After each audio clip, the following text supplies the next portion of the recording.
जय हिंद, नमस्कार, राधे राधे सभी को। तो आज हम बेसिकली करने वाले हैं वर्ब्स का ऑपरेशन, है ना। अब मैंने जैसे ही आपके सामने वर्ब्स का नाम लिया, वैसे ही आपके दिमाग में एक बात आई होगी कि साला हम अंग्रेजी में वर्ब्स का यूज करते क्यों हैं। सिंपल सी बात है, सबसे पहले आपके दिमाग में ये सवाल आएगा। तो आप सिर्फ मुझे इतनी सी बात बताइए कि आप सब्जी में नमक क्यों डालते हैं। अब आप मेरी बात को अच्छे से समझ पाए होंगे। जैसे हम सब्जी जो बिना नमक की होगी वो कैसी होगी, आपकी बेकार होगी, बेतुकी होगी। वैसे ही जो अंग्रेजी में जो सेंटेंसेस होते हैं वो वर्ब्स के बिना बेकार होते हैं, यानी कि गलत होते हैं। अब आपने बचपन में एक डेफिनेशन पढ़ी होगी, a verb is a word that express और स्टेट ऑफ बीइंग। मतलब जो एक्सप्रेस करे किसको, एक्शन को, और स्टेट ऑफ बीइंग मतलब क्रिया बेस्ड शब्द होते हैं जो किसी कार्य के होने या फिर कार्य के करने का बोध कराते हैं, उनको हम बोलते हैं वर्ब्स। अब आपके मन में एक बात आई होगी, क्या सारी की सारी वर्ब्स एक जैसी होती हैं। तो आप हमें एक बात बताइए, क्या आप हर सब्जी में एक जैसा नमक का इस्तेमाल करते हैं। नहीं, आप नमक का इस्तेमाल करते हैं स्वादानुसार। ठीक वैसे ही हम जो वर्ब्स होती हैं उनका हम जब यूज करेंगे अंग्रेजी में, तो वो हम करेंगे अकॉर्डिंग टू द सेंटेंस। जैसा हमारा सेंटेंस होगा वैसे ही हम वर्ब्स का यूज करेंगे। अब वर्ब्स बहुत सारी होती हैं, कभी हम काम करते हैं तो कभी हम काम करवाते हैं, कभी हम किसी को महसूस कराते हैं। तो ये सारी की सारी क्या है, वर्ब्स। जैसे हमने कहा चलना, अब आप बोलोगे चलना भी वर्ब है। हाँ बिल्कुल, जिस काम में हमारी बॉडी की एनर्जी खत्म हो या फिर खर्च हो, वो सारी की सारी क्या होती हैं, वर्ब्स होती हैं। जैसे मान लो मैं चला, अब चलने में क्या रहेगा, एनर्जी खत्म होगी हमारी। या फिर मैंने सोचा, इसमें क्या होगा, दिमाग की एनर्जी खर्च होगी हमारी, है ना। तो ये सारी की सारी क्या है, वर्ब्स है। हमने एक्सेप्ट किया, ये मेंटल हमारी एनर्जी खत्म होगी, स्वीकार करना, है ना। ये सारी की सारी क्या होती हैं, वर्ब्स होती हैं। लेकिन वर्ब्स के क्या होते हैं, टाइप अलग अलग होते हैं। जैसे मैंने कहा आपसे प्ले मतलब खेलना, जब आप खेलोगे तब आपकी ऊर्जा खर्च होगी, तो वो क्या हुआ, हमारा एक वर्ब हुआ। जैसे गो जाना, ईट खाना, फील महसूस करना या फिर किसी को महसूस कराना, क्या है, एक ये वर्ब है। ठीक है। जैसे एक्सेप्ट स्वीकार करना, कम मतलब आना। बेसिकली ये तो रहा वर्ब का थोड़ा सा इंट्रोडक्शन। लेकिन अब ये वर्ब सारी की सारी एक जैसी तो होती नहीं है। चलिए मैं इनके परिवार वालों से आपका परिचय कराता हूं। वर्ब्स वैसे तो होती है दो तरह की, एक होती है आपकी हेल्पिंग वर्ब्स, दूसरी होती है आपकी मेन वर्ब्स। ठीक है। अब हेल्पिंग वर्ब कौन कौन सी होती हैं, जो इज होता है, एम होता है, आर, वॉज, वर, ये सारी की सारी होती हैं आपकी हेल्पिंग वर्ब्स। अब मेन वर्ब्स कौन सी होती हैं, जैसे प्ले, डू, सिंग, कम, गो, ईट, ये सारी की सारी क्या है, आपकी मेन वर्ब है ना।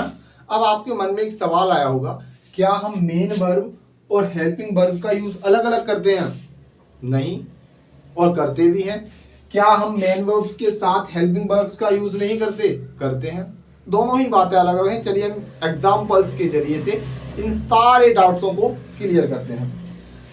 पहला एग्जांपल है हमारा, सी इज इन आगरा। अब मान लो, अभी इस एग्जांपल के बारे में थोड़ी देर बाद बात करेंगे। अब आप एक चीज तो जानते होंगे बड़े अच्छे से कि किसी भी सेंटेंस को कंप्लीट करने के लिए पहले आवश्यकता होती है सब्जेक्ट की, फिर आवश्यकता होती है वर्ब्स की, और फिर आवश्यकता होती है आपकी एक ऑब्जेक्ट की। चलो इसको हम बॉक्स में बंद कर देते हैं।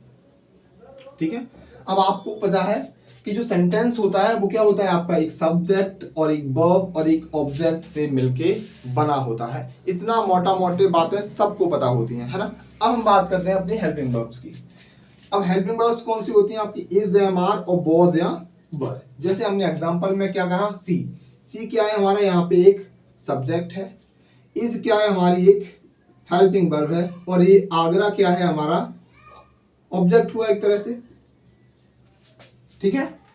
तो ये बेसिकली हमने सी को यहां माना सब्जेक्ट, और हमने केवल यहाँ पे हेल्पिंग वर्ब का यूज किया है, मेन वर्ब का यूज नहीं किया है। ग्रामर में, सेंटेंसों में हम केवल हेल्पिंग वर्ब से भी सेंटेंस बना सकते हैं, और हम helping verb plus main verb की दोनों की हेल्प से हम सेंटेंस भी बना सकते हैं।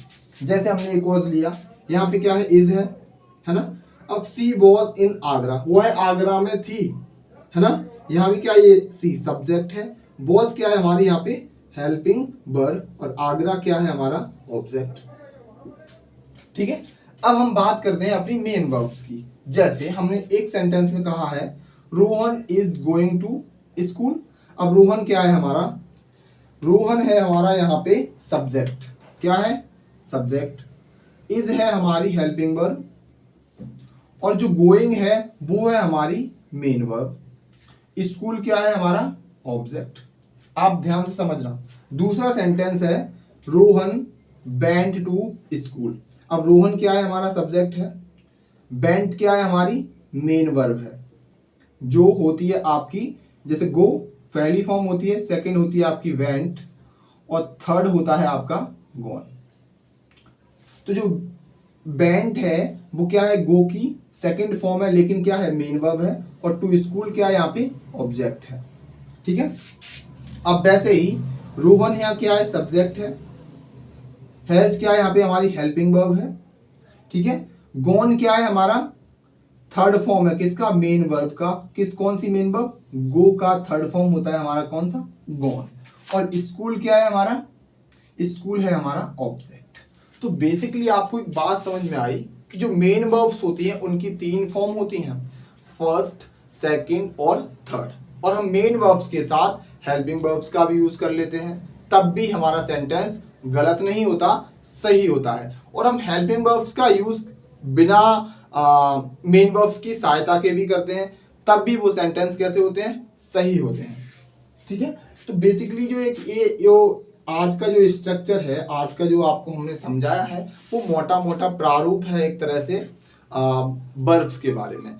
वर्ब्स की डिटेल की जानकारी के लिए हम आगे अपनी नेक्स्ट वीडियो में बात करेंगे। तब तक के लिए राधे राधे।